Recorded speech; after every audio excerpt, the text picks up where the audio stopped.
Everybody get up, no need to cram now. We got a real jam going down, going down, going down, going down, going down, going down. Welcome to the IntelliJAMS. Here's your chance. Alex, how's it going, dude? Good, living. All right. Nice. Your turn this week. What do you want to jam on? All right. So I want to jam on something I've been thinking about for the last week or so. And it is CRO and like the role of I don't even know what we want to use as the term here, the CRO specialist at a D2C brand. Okay. And I feel like one thing that you and I have jammed before, okay, I'm going to set the stage a bit to get to my actual jam, is like you and I, we've jammed a few times on like this concept of like the 3 E's framework and like going beyond the page and how we see like there is like an elevated state of testing in D2C that isn't just like on page changes. And as we've been thinking and talking about this, I've started to think about like the role of a CRO specialist at a D2C brand and like started to think, is that role about to become something bigger? Is that role potentially going away with like the introduction of AI and all these other things? So like I want to jam on the CRO person at a brand. And again, that could be like any sort of title. And like, how is that role changing or has already changed? Yeah. So, and I think when you say the CRO role, there are definitely brands that have this role in-house, and it could be CRO, it could be director of e-commerce, digital director, things of that nature, that I think CRO might be a component of that role, but they might do other things as well. There are other brands that I talk to where they may outsource this or contract this to an agency. And so like this can be in-house or through sort of a partner. There are also brands that don't have this. So I guess we're talking about the brands that like have this as a focus, either in-house or through partners. Is that right? Yeah. And like, again, not necessarily that they have like a dedicated person specifically to this, but like, hey, they have Someone who wears made this hat. Someone who wears this hat. Yes. Okay. Yeah. I mean, I think that when we have conversations with brands, sometimes the person who wears this hat is very focused on conversion rate, hence the name CRO, conversion rate optimization. And they're very focused on the user experience, page speed, like the interface design, and getting you to check out. I think that there is a paradigm that existed for a long time, which was I spend money to drive traffic to the site, and then the second half of the equation is then converting the traffic that lands on the site into purchasers. And it's a ratio and a funnel, and the better you can convert that piece of your funnel, the more money you would make. And I think that is missing 2 pieces. One is the top line, which is revenue, and are they buying more stuff? Am I getting bigger carts? And I think that trend has started to, I would say, in 80% of the CRO roles that when we talk to, of that, the vast majority of them are also thinking about boosting AOV. And so going beyond just conversion to also revenue, so revenue optimization.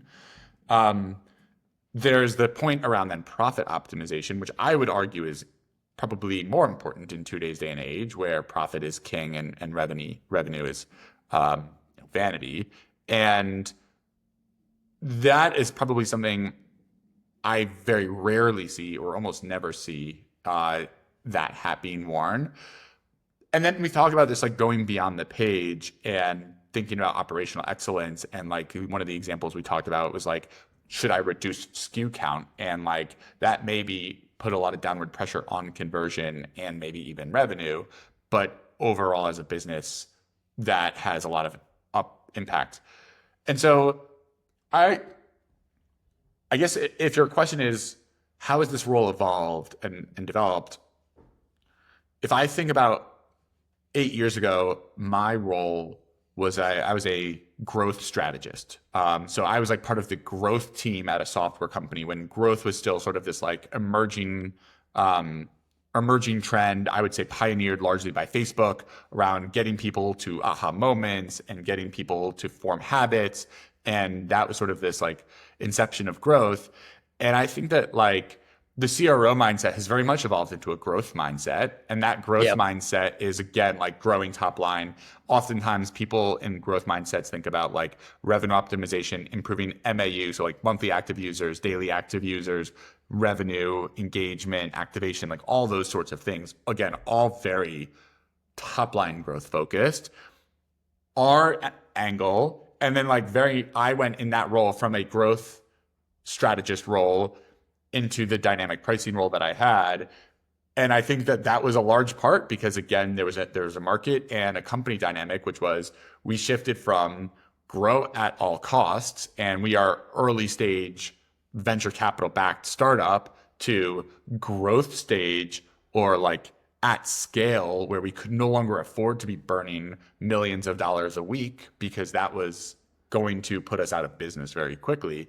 And so there inevitably comes a phase, and I think it's both macro and also on a per company basis, where you shift focus from grow at all costs to I need to grow efficiently and profitably. And I think that if it's a function of company stage, the transition point of those companies is getting earlier and earlier and earlier. So I guess that's all a very roundabout way of saying I think that this is a very natural transition that I am hoping to see more and more.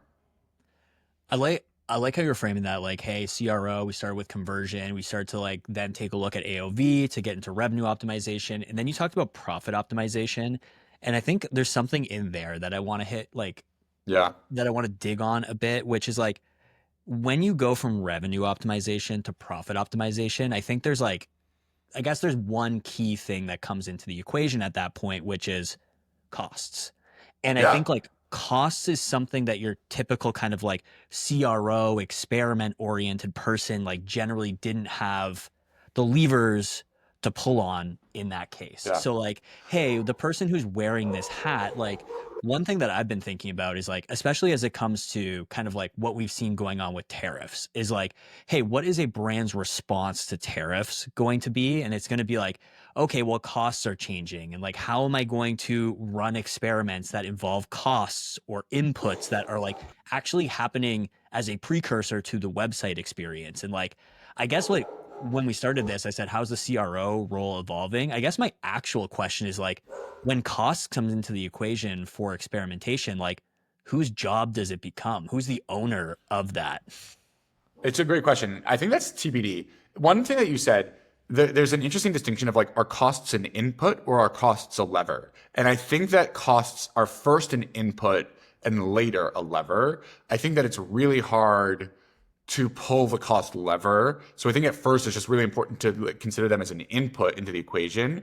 One really interesting dynamic in ride sharing when we were there is that on average, we were losing money. So every ride was a cost to us. So let's say we charged, for very simple math, $10 per ride.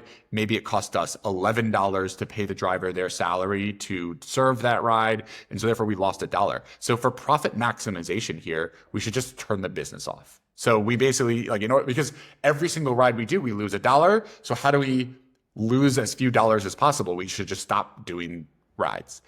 But obviously, it's a trade-off. And so as soon as we went from being, hey, we need to grow, and then we realized, well, actually every ride that we grow, we are losing more and more and more and more money. So now it had to be a trade-off of growth versus profit. And obviously, like, those two were at tension at each other, but that was on average. And then you start looking at it and you're like, well, some rides actually only cost us $9 and some rides cost us $13. And on average, it's 11. But if we can do a lot more of the $9 rides and a lot fewer of the $13 rides, well, then we can actually keep growth flat, but do profit. Or if we just do only more of the $9 rides, then we can actually both grow rides and profit, because each of those rides we make $1, and that brings our average cost from 11 to 10. And so once you have it as an input, you start to see there's all sorts of options that you have on the like revenue side or on the business side without even affecting cost, that you can actually help grow your profits and potentially grow your top line. but at no point was cost a lever for us. And so for us, it was just an input, and then we had to figure out how do we price and shift mix around that. But you need it first as an input, and before you can get to it as a lever.